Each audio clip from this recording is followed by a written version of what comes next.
Because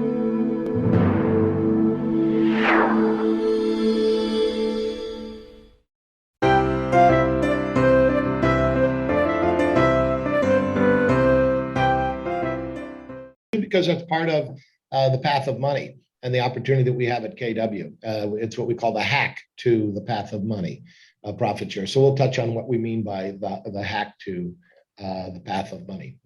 So thanks for being on. Thanks for joining us. We're excited about sharing with you today. Ariel is our guide here with our slides today.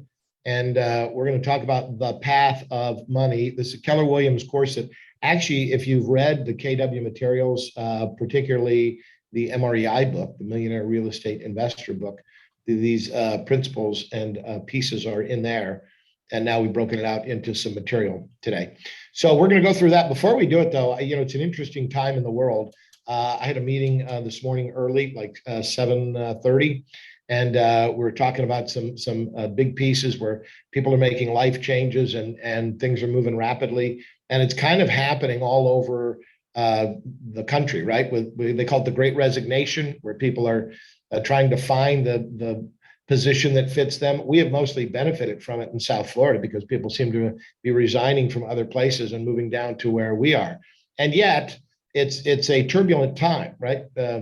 Good time to be a realtor, but also a turbulent time. So I always like to start with this slide when I teach this class. It's a sort of a philosophical slide here. I want you to take a look at it with me. I'm going to read it, and then I would love a couple of you to just give me a digital hand or just jump in here and share what you think. There isn't enough room in your mind for both worry and faith. You must decide which one will live there. So when you see that, what do you think? What are your thoughts on that? Who wants to jump in first? What do you think?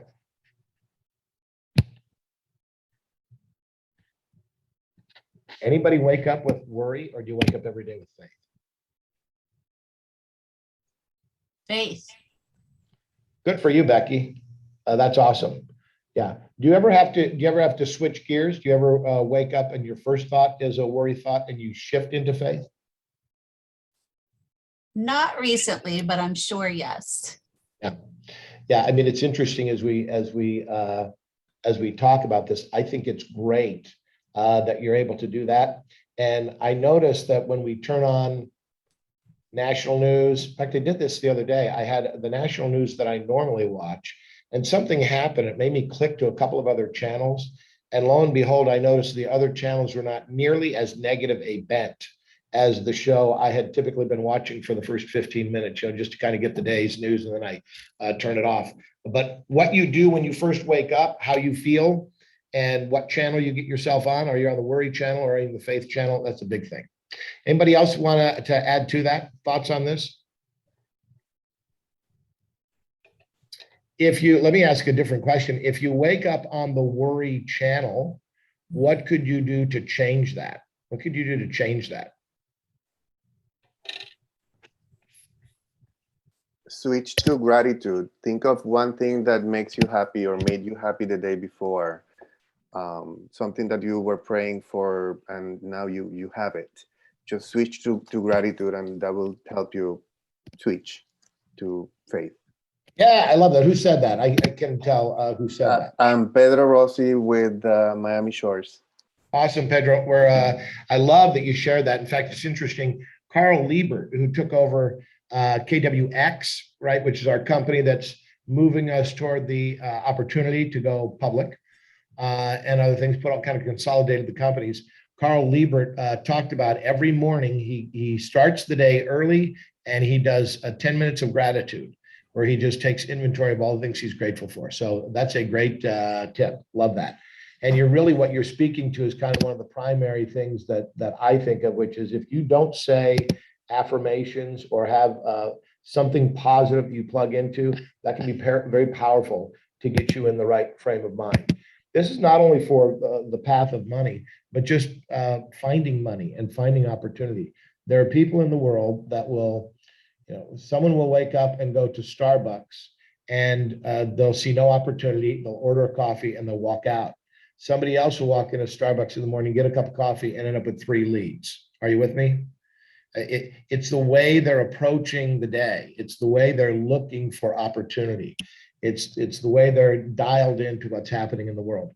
And I want everyone on this call to do that, because when you do that, you become an opportunity magnet, and you actually become a money magnet. And then you can talk more about what you want to do with that money and what the path of money looks like.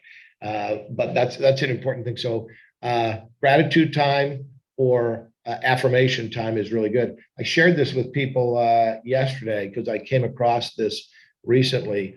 If you have never read the book Smart Talk by Lou Tice, Tice, Smart Talk by Lou Tice, I would highly recommend that book, certainly relative to this slide, because nobody is better. In fact, I told Ariel, she didn't believe me yesterday. I think she thought I was making it up. He did an exercise about 15 years ago at a seminar I was at, where he talked about how our minds can get pre-wired and predisposed to think certain things. He did exercise, and I actually lived it, watched it, and thought, oh my gosh, that is a blind spot for me. That is how our mind works. And anyway, if you're interested in that, I think, what's the number one rule in the Shift book? What's the number one? It's 12 tactics to tackle tough times. What's the number one tactic? Anybody know? If I gave $1,000 to the person who could get that, would anybody be able to get it? Nobody knows the number one tactic to the Shift book. So there's an aha. Oh, Lori just put it in the chat box. Thank you, Lori. Yes, mindset, right? Get real, get right mindset. So that's the other reason I like to put this up. Awesome job, Lori. Mindset, it's getting your mind right to start the day. So the number one tactic is get real, get right mindset. And if you do that and you get yourself on the right channel, the faith channel, like you said, Becky, I think your results are much better, and you can start to create the path of money. So a couple of things before we start rolling to the next slides. My name is Mark Olesh. I'm the regional director, if I haven't met you. And I see a lot of familiar names, a couple that I don't recognize offhand. I am the regional director. I've been the regional director for about 14 years here in South Florida. I began as a real estate agent in 2001. I had been in local television for about 15 years before then, and I switched over and decided I was going to try something different, got a real estate license, became a capping agent, became a member of the Agent Leadership Council, and ultimately got the opportunity to be a team leader in our Palm Harbor office, where we had 95 agents and made $293 profit. And within 4 years, we were at 210 agents and pushing $500,000 profit. And at that time in 2007, I took over the region, and I got an opportunity to become a KWU Master Faculty member. And after that, I got an opportunity to be an OP, which is the market center I'm sitting in right now, right here in Fort Myers. So there's lots of opportunity. It's one of the cool things about our company. In fact, we have a whole KW opportunity map, which is what we're going to show you next, because it all starts with a great agent business. And if you look at this opportunity map, you can see that if I start as a great agent, I can build a mega agent team and go right up the middle, and then do mega agent expansion. I can also shoot off and become a market center team leader. I can be a market center investor. I can be a title company investor. I can be a regional director, a MAPS coach, an operating partner, teach for KW University, expand around the country. Gosh, we've got, I think Cody Gibson has 169 or something expansion locations now. It's just amazing. So what's cool about this map is you don't have to do it all at once, but it does start foundationally with a great agent business. Yeah, I love this one too, Lori. It's the best slide ever. It's what do you love so much about this slide, Lori? Jump in and share with us.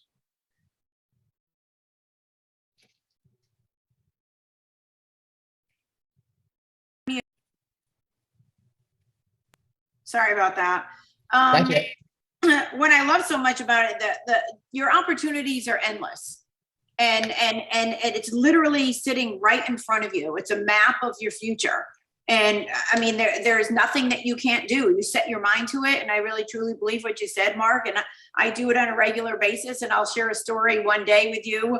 Not now, but I have some good news coming forth. And it's about mindset. And this literally is laying it out in front of you. And if you're not sure about it, follow the map and then get the guidance, and it will take you wherever you want to go. The sky's the limit. Yeah, that's well said. Thank you, Lori, and thanks for sharing that. It's really about starting to follow models and systems, right, and getting an idea of what you really want to do, doing one thing really well, and then as you go, you add to it.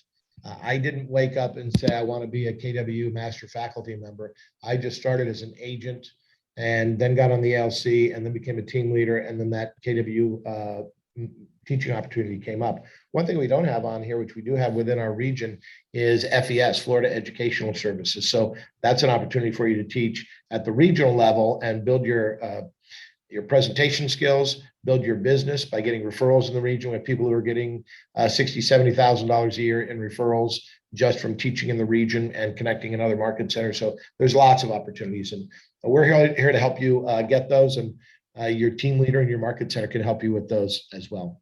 So I'd like to outline those to start. Any other thoughts, comments on the opportunity, Matt, before we move on? Okay. All right, so let's go to the path of money, shall we? As we start down this road, I just want to say we're going to talk about money and sort of the different ways that money flows. But also, I just want to remind you, we'll share various of things here. Ultimately, when you're working with money and doing things with money, it's up to you to decide, who you seek for financial advice and how you want to invest your money and work with your money. Ariel is going to drop this book into the chat box in case you want to take some notes. Yeah, Ariel, that'd be a great idea. And you can kind of follow along. We've got some of this diagram. We're just going to break down more specifically. What we want to do is give you just the idea of some simple concepts. Gary has actually shared this. Has anybody listened to Think Like a CEO, the Think Like a CEO podcast? If you do not, put it on your checklist. It's dynamite. And whether your off day is Monday or Saturday, you owe it to yourself to take 20 minutes or 30 minutes, grab a cup of coffee, and just listen to the Think Like a CEO podcast. It's Gary and Jay just talking about strategies. And this is one of the ones they shared along these lines. So we're just going to kind of take you through it, just understanding on this first slide. It's the overall slide, and then we're going to break it down to the top half and the bottom half of this path. But the thing I want you to note, if you're taking notes, whether it's on this workbook or just on a separate piece of paper, the path of money starts with either human capital, which is you work for the money, or capital assets, which is the money works for you. And the part I want you to take away is that human capital, where you're working for the money, is really you are trading your capital for time, right? So it's your time that where you're working for the money that gets you the capital. So it's trading time for capital, your time to build a business, okay? On the other side, on the capital asset side, your money works for you. Your money works for you. So it's things you own, things that appreciate. Those would be the kind of things that would come into play there. So either of those two pieces go into cash flow. And the cash flow then becomes your opportunity to figure out how you're going to distribute the cash flow and what you want to do with it, whether it's earned money or money that's appreciated through various vehicles. The question on page 6 in your book is explain the difference between human capital and capital assets. What are the advantages and disadvantages of each? So I've kind of shared that, but if you want to take some notes, I'll give you once again notes that you can write underneath like I did. I just wrote human capital is you. It's unlimited. You can make the opportunity as big as you want. Page 3 in your book. Yeah, we adjusted the page numbers, didn't we, Ariel? Thank you. So the opportunity is unlimited. You get to control everything on the human capital side. You get to control speed of growth. What you sacrifice with human capital is time. It takes you time. Okay. Then I make a little note. Capital assets are passive. They're passive. They grow while you sleep. And you have less control. You actually have less control. So there's advantages to both, right? And most people will agree that you want to work and have human capital, but then turn that into capital assets. What we're going to show you is, like on that first diagram, how it flows all the way down and then becomes a funnel back up to the top. where you are actually filling the capital assets again and having the money work for you. So let's talk about cash flow. You've got 4 choices for your cash flow and what you can do with it. So you can spend it, or you can donate it on the one hand, or on the right-hand side, you can hold it, or you can invest it. We're going to break those things down really into detail. But essentially, right, spend or donate to charity, hold it, or invest it. And it sort of leads us to what is the fundamental rule of the 4 choices for cash flow. So this is it on the screen. When you see this, what's the fundamental rule of the 4 choices for cash flow? Anybody want to take a stab at this one?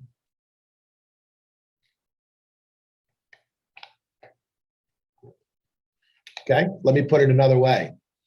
A fundamental rule, whether you're following Dave Ramsey or any other money guru, how much of your money, how much of your income should you spend? What percentage or less? Anybody know?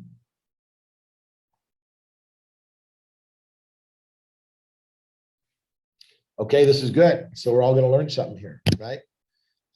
Nobody has a guess on that. So here's the fundamental rule: 70%. Spend no more than 70%. As a society, we tend to spend 110% of our money, right? And go into debt. Like I think I saw the other day, they said 85% of the country has less than $10,000 in a savings account. Now, if you're one of those people, it's not the end of the world. It just tells you you want to get over that threshold as fast as possible. You want to have more than $10,000 in savings for a rainy day.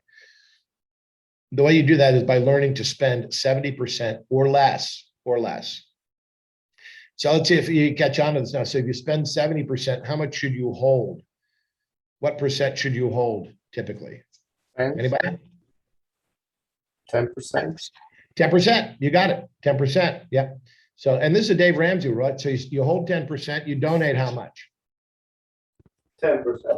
10% to church or charity, right? And then that leaves 10% that you invest. 10% that you invest.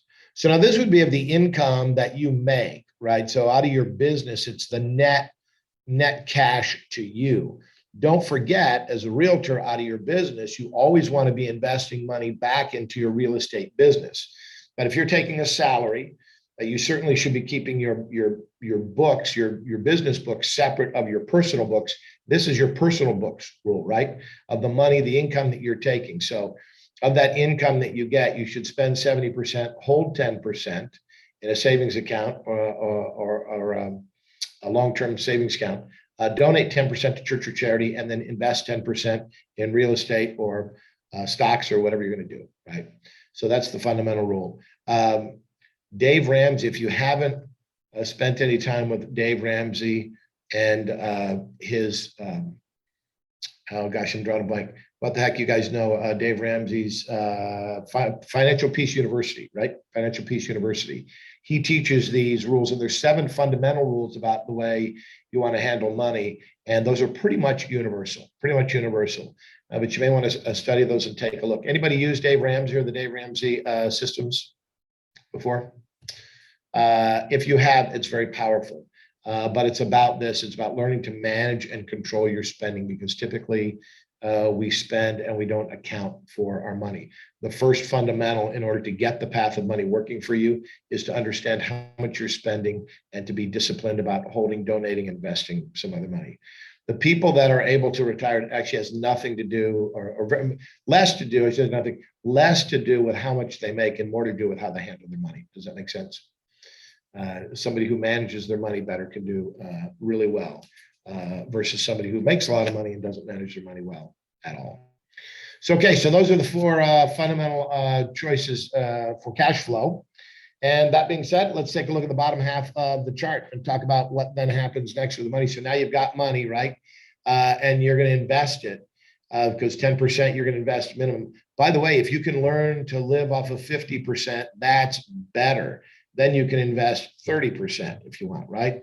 Learn to live off of 25%. Now you can invest, another 25% more than that. So the more you can invest sooner, the better. the power of time and multiplication is really enormous.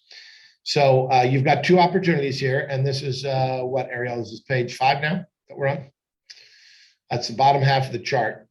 But you can lend or own. So you've got two basic positions here. If you look at the page in the workbook, I'm going to give you some notes on what that looks like. The difference between the two basic investment choices of lending and owning. On the lending side, you have passive and active. So on the lending side here, you can make notes that you've got passive and active on both sides. If you follow the chart, let's put that piece out, Ariel, and we'll show the passive side for lending.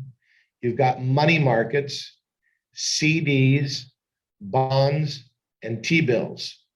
Those are the lending side, and they're passive. Those are situations where, and you might want to make these additional notes, you're giving your money to the bank. It's very low risk, but you're also getting a very low rate of return, a very low rate of return. The passive side of what you're doing on ownership is stocks, REITs, mutual funds, things like that. So those would be what you want to make notes on is you're not on the board, right? But you do get a dividend. You do get a dividend. So in both of those situations where it's passive, again, they control it. So the board controls what they're going to do with it. The people handling the CDs and the bonds and the T-bills, they determine how that return is going to go. You don't really have a say in that once you invest your money, but you can put it there, set it, and forget it. Okay.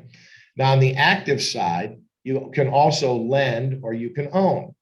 So one of the ways you can lend is by doing owner financing or private lending. The advantage of that, being on the active side of lending, is you're loaning money on, say, real estate, or property. You can get a higher rate of return. I was introduced to this even when I was a kid. My mom would take us to Western Federal Savings, which was way out of the way because that was where our long-term savings was as a kid. And every time I got $5 or $10 or $20, we put that money in that account where I wasn't supposed to touch it until I was 16. That was the long-term money. And I found out at one point, I said, Mom, how are we making money on that money? She said, we're actually lending that out as a second mortgage. And the deal was at the time, don't hold me to these numbers, but typically a typical account was paying you like 3% and a second mortgage was paying 10%. So I remember asking, well, isn't that risky because the person needs the extra money and maybe they're not as solvent? She said, yes, but the risk is still fairly low, but you're getting a higher rate of return than you would from the regular bank. So that'd be the idea, right? And you could actually do your own, financing and because you control this on the active side, you control it. So you could lend money out and charge whatever rate you want. But a second would just be an example of something where that money is being lended at a higher rate of return for you.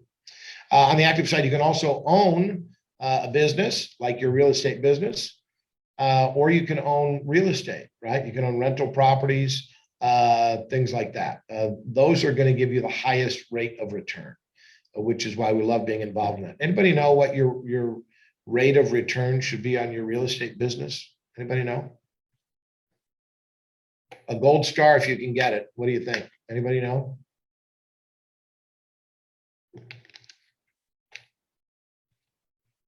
I can see it in the chat box. Mila says 6%. 6% is the average rate of return for business, Mila. So you're right about that piece for sure. What's unique about real estate?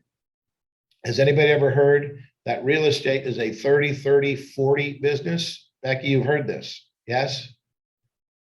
So 40% is really, now 40% would be on the high end, right? If I'm doing really well, if I'm running my business at a super high efficient level, I can get up to 40%.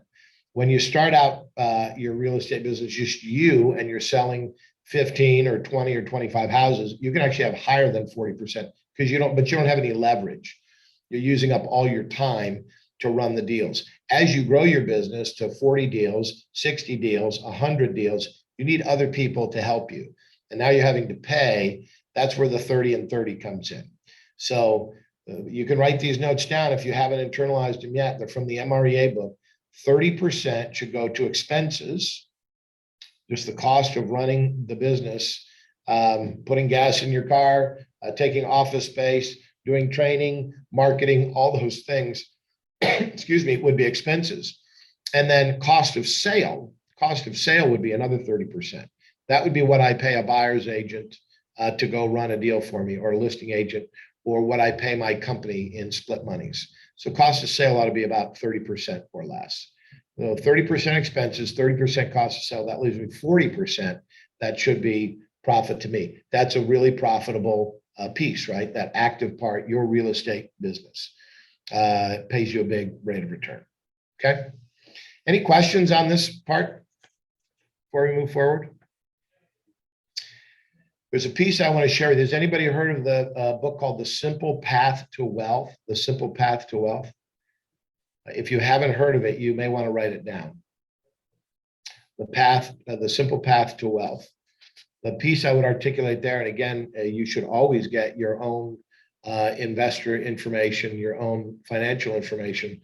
But J.L. Collins in The Simple Path to Wealth makes a really important point. Like, even if Keller Williams were to go public, that could be a really big stock opportunity for somebody. Any company, any one company, Pepsi or Keller Williams or Coke or those could be really good buys. But here's what J.L. Collins says relative to The Simple Path to Wealth. He says the harsh truth is, I can't pick winning individual stocks, and you can't either, nor can the vast majority who claim they can. It's extraordinarily difficult, expensive, and a fool's errand. Having the humility to accept this will do wonders for your ability to accumulate wealth. So if he doesn't recommend stock picking, what does he recommend? What does he recommend? Anybody know?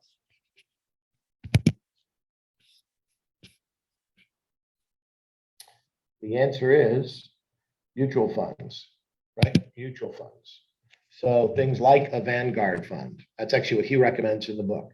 But again, you want to get your own financial advice. What I'm just sharing with you is the broad-based idea that if you're invested in multiple things, you're invested in 500 stocks. If 3 of them go bad, the other one should cushion that. Does that make sense? And what J.L. Collins shares in The Simple Path to Wealth is that the wealthy build through mutual funds and diversifying their investments. So as we look at this path of money on the whole, you may want to peek at that book and read more about what J.L. Collins says, and also consult your own people. But mutual funds are more the way that you see the wealthy build wealth through that part of the passive vehicle, rather than individual stock picking. We tend to think, oh, wow, we could get rich on one stock sometimes, but that's actually not the case. So just a heads up as we talk about the path of money, okay? So any questions? You have some ahas? Who wants to share some ahas from just the part we've shared so far this morning? A couple of quick ahas. Who's got them? You can either raise your hand or you can put them in the chat box. Who's got an aha? What's an aha from the last half hour?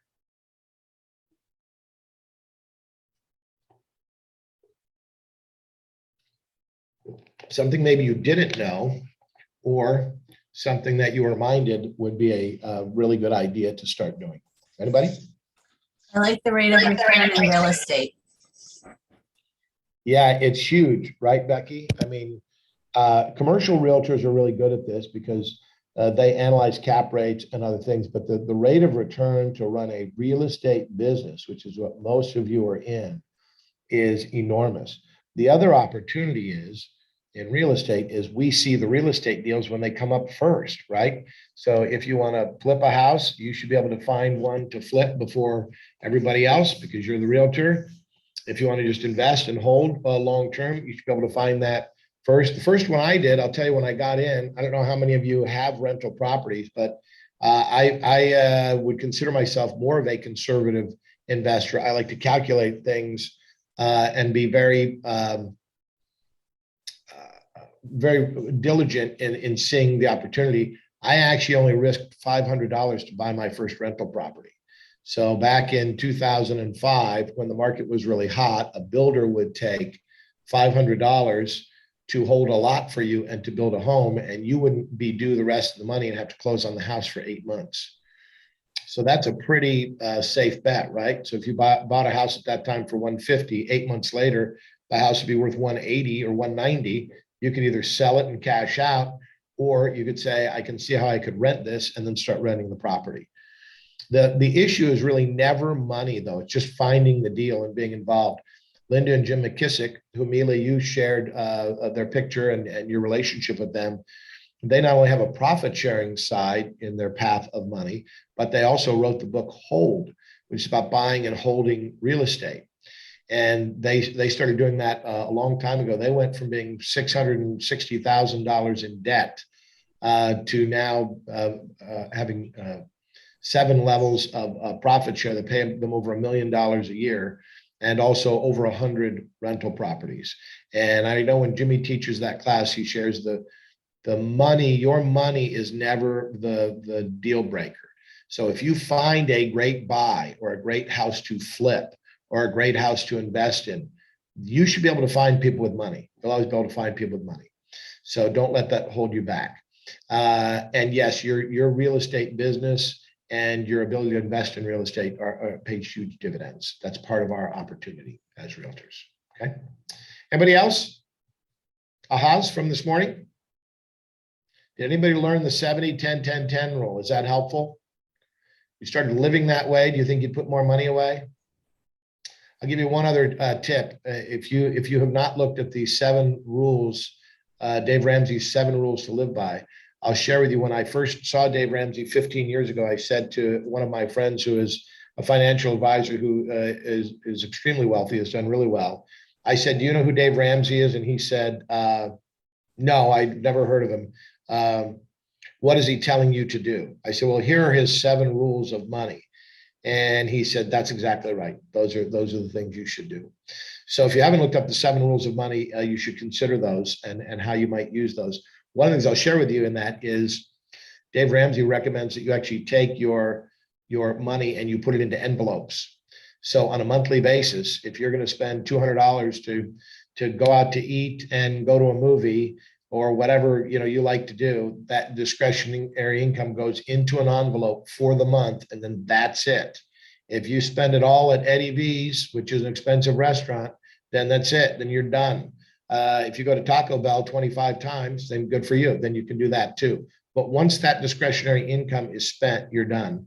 And I'll share you that we actually used that, and that's how we got on into the black permanently, by understanding how to manage money through the envelope system. Mila, you dropped some in the chat box. You want to share it? Yeah, so I had honored to have Linda on my team meeting. So the whole team meeting, she was with us a couple of weeks ago. And it was about holding properties, finding deals. And so someone asked her how she invested first time, because yes, she didn't have money, like it's a great excuse, but she found the deal, and all she invested her commission and her knowledge, and she found person with the money, was a partner, and that's how she started rolling all her business. Now she has over 130 properties all over US. Yeah, that's it. They bought various types of properties. So they buy primarily 3-2s. They've also bought vacation rentals now. So they're always looking for that next opportunity. But to your point, Mila, right? They didn't have the money. They found an investor partner, and they made the deal happen. And you can do that too. The key is to be aware and to find the deals that are available. Okay. All right. So let's go to the hack on the path of money. The hack on the path of money. I'm not sure what page that is, Ariel, but it's whatever's next in your book there. The hack to the path of money is understanding how profit share works. And if you get your profit share going, it will end up going just right back into your path of money, right? Here's what's nice about this being the hack to the path of money, is that the principle of net. Number one, it takes no extra time for you to do this. You're already in the real estate business. You're already talking to other realtors. So that time is time that you're already spending. Just be purposeful about it. Number two is it relies on what agents already do.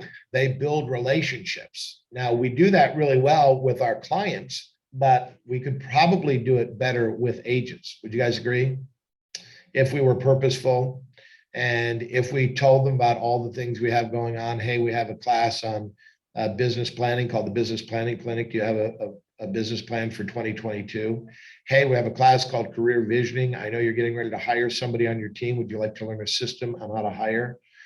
Hey, we have a class on how to manage your money called Agent Financial so that you make sure you can pay your taxes and put money away. Would you like to come to that class? Would you like a copy of the Millionaire Real Estate Agent book? Have you ever listened to Think Like a CEO? And we've got a million things that we could share with people, whatever it is that you are passionate about. And that helps build a relationship. Here's the rule that I would share with you. You should actually, every realtor should actually have three databases. Your first database should be your clients. And those people should be on either a 36 or a 54 touch, something like that, where you're touching them 36 or 50 times a year. So everybody should have a database of their clients. The second database you should have is a database of other Keller Williams agents, referral agents, right? As we get back out into the full swing of things, you should be building relationships with Keller Williams. We have 7,300 agents in our region in South Florida. That's just from Tampa into the Florida Keys. That's not even counting Orlando and everything north of that. If you count that, we've got about 15,000 Keller Williams agents. But we'll have several hundred, we anticipate, on our inspirational brunch in January, on January 26th. I'll put that down on your pad as well, if you haven't already, and check with your market center. But January 26th, we'll do the inspirational brunch and awards, and we'll have a guest speaker who shares some business building tips. So that's a great place to meet other Keller Williams agents, because there'll be several hundred there. Say hi to them, let them know where you're from, ask them who they are, where they're from, ask them if they've got an agent that they would use if they wanted to refer business into the Tampa Bay area. No, you don't. Well, I would love to be that guy. I would love to be that lady, and put them in a database. And then the third database everybody should have is with co-op agents from other companies. You should have a database. That's what Linda has done, right? And she just reaches out consistently to that database, asks them how they're doing, what's going well, what's their biggest challenge. And then if she's got something that she's thinking of that she can suggest to them, hey, have you ever gone to this class? Have you ever read about that? She does that. That's how she's built her profit share. So the hack of the path of money is profit share, and it relies on what agents do already. They build relationships. Number three is there are no capital assets required. So you usually have to put money in to get money out. You don't have to put any money in to share profit. All you have to do is refer an agent to your team leader. That person joins the market center or a market center. That market center makes profit, and then you get paid a little spiff on that profit. Why is it important for the money to be profit share rather than a revenue share or some other type of vehicle? What would be the advantage of profit share? Anybody know?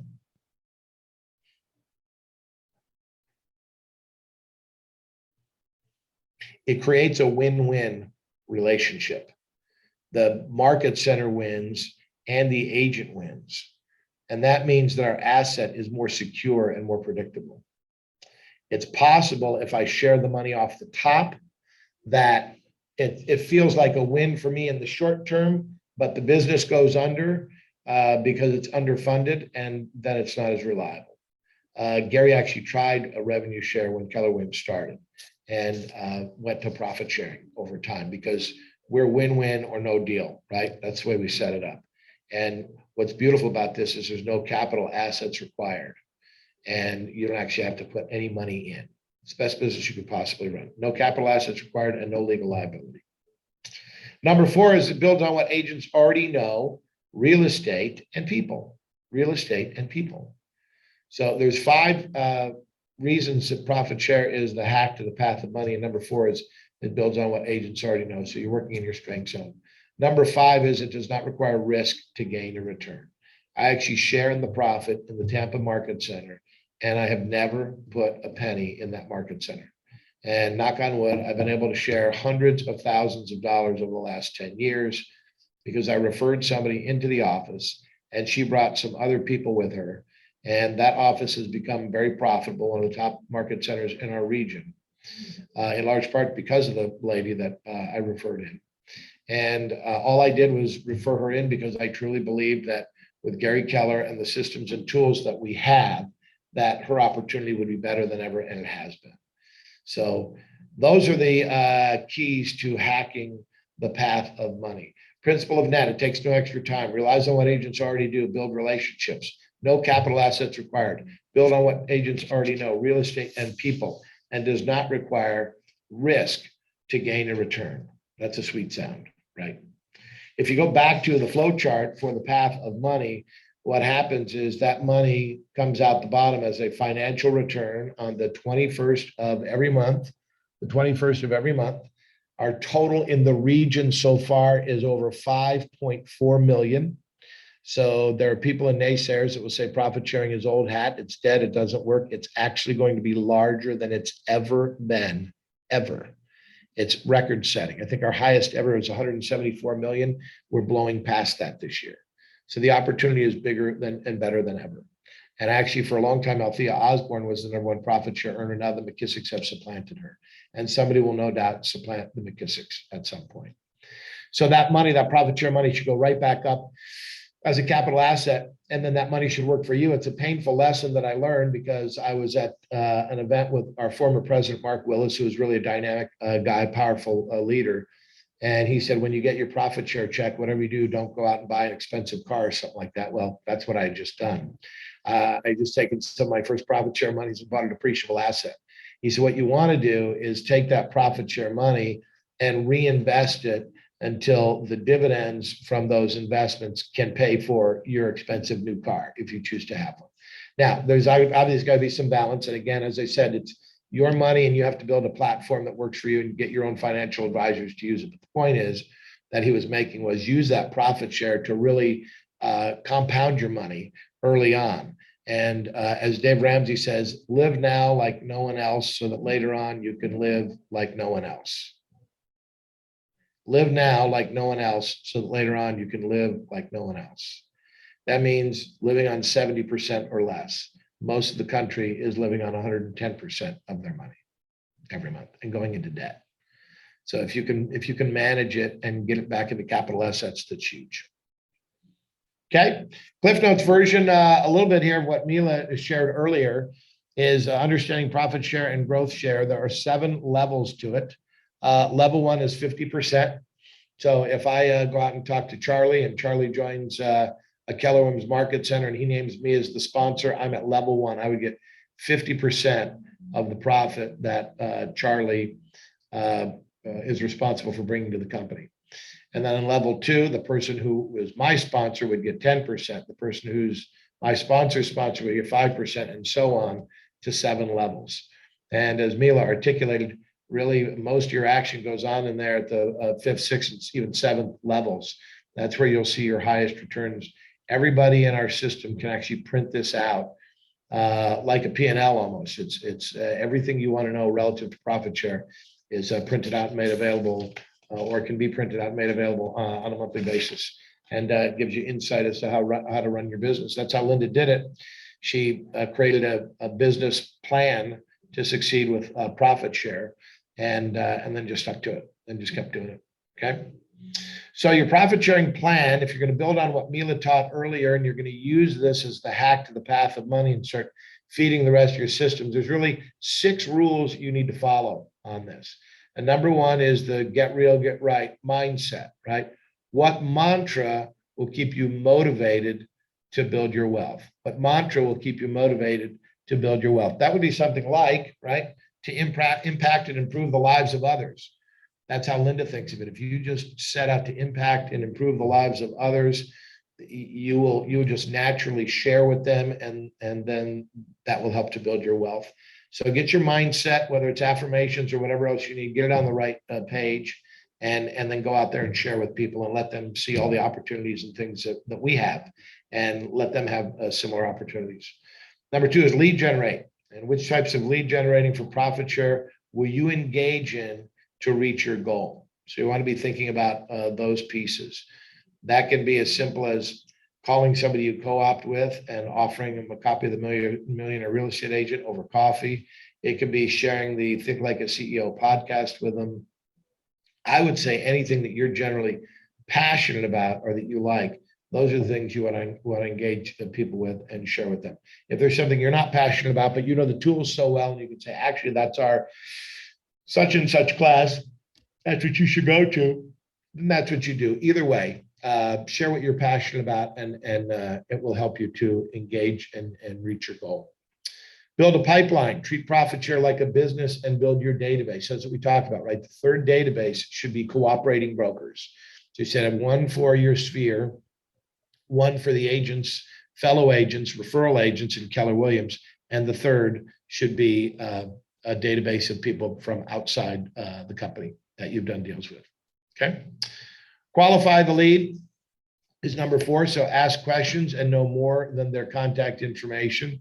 So you're not really the recruiter, right? But if you're just having a conversation about what somebody is doing well and what they need help with and what their goal is, and do they think they can get there from where they're at, you'll have more than enough information to determine if you can help them or if they would at least like to talk to somebody about that opportunity, right?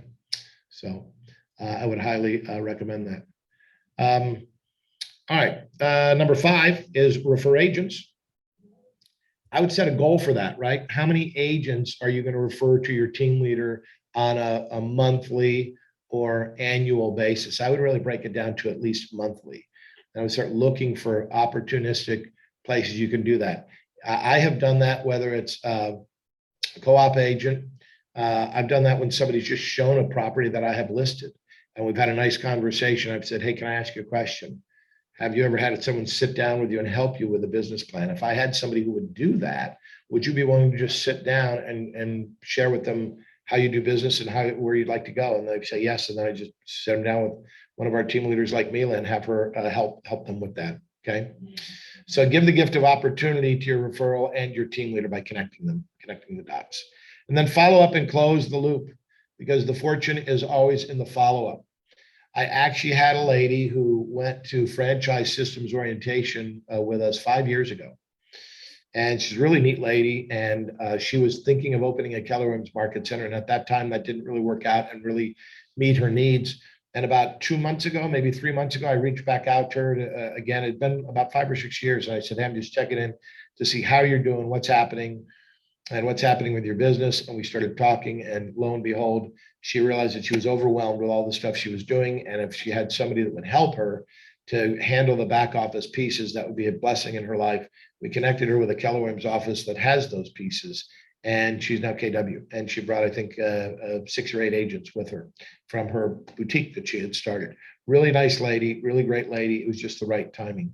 And following up and closing the loop is really powerful, because that's where you'll create lots of opportunity with people. Over time, people feel differently, right? Their goals change and what they're doing changes. Her business is actually much bigger, and now she can really see more of the leverage and the opportunity with the leverage. So 6 keys to your profit share plan: mindset, lead generate, build a pipeline, qualify the lead, refer agents, and then follow up like crazy. Profit share is the hack to the path of money, because you're using things and tools that you already naturally do and taking your natural abilities, and then just sharing those things and using those things to start to build a pipeline of people that can become referrals to your team leader. So I encourage you to do that. And then profit share can be just one of your streams. We've seen many of the other streams there from the profit share diagram. Ultimately, the more equity you can build, the more things you can pay off and build equity, and the more powerful your life becomes, the more solid your life becomes.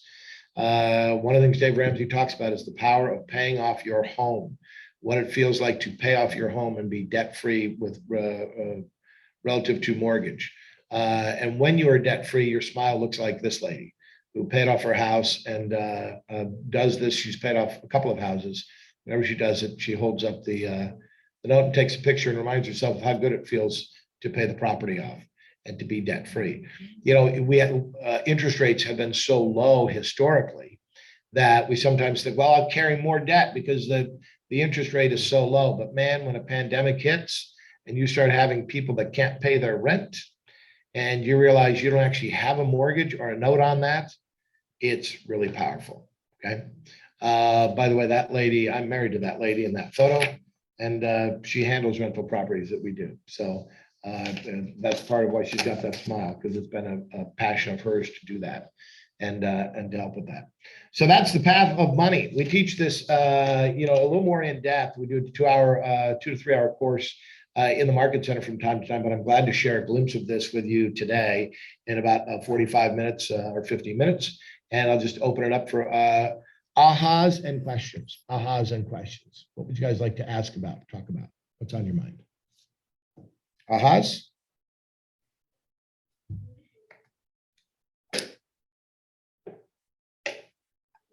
Let me ask a question. Do you think we're taking advantage of the profit share opportunity as much as we should be?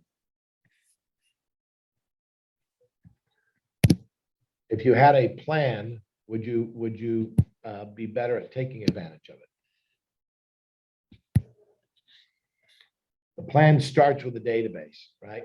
Just getting a database and building an active database, just like you do with your real estate business. And that's how you get on track, okay?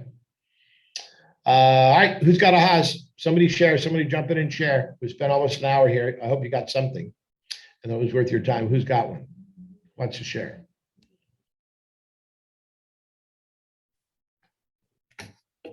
It's just going to be me and you today, Becky? Ed was in there for a while too. Yeah. What'd you guys get out of the second half? Anything?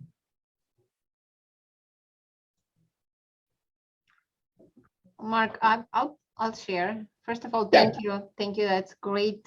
And we didn't collaborate, but you covered what I didn't cover. I really love the plan. I think it truly should be part of the plan of every agent. Again, don't need to recruit, just put it in your plan, refer to your team leader. We love referrals like anybody else. So big it's a plan. Yeah, it's interesting, Mila, because Linda is a great person to follow, and she teaches a profit share class now monthly, and she's got a whole piece of it that she shares. You and I have shared the basics of it. Before Linda, there was a lady named Althea Osborne who quickly became the #1 profit share earner in Keller Williams, and I believe was the first to go over $1 million annually in profit share. And when Gary Keller was asked about what Althea Osborne did to get where she was just going to the mailbox on the 21st of the month and collecting $1 million a year, he said the difference between Althea and everybody else is Althea was the only one who was purposeful about what she was doing. Everybody else had the same opportunity. Everybody else was doing all those things we talked about that are natural hacks for realtors because they do know other realtors and they do come in contact with them. But Althea was the only one who was purposeful about it. And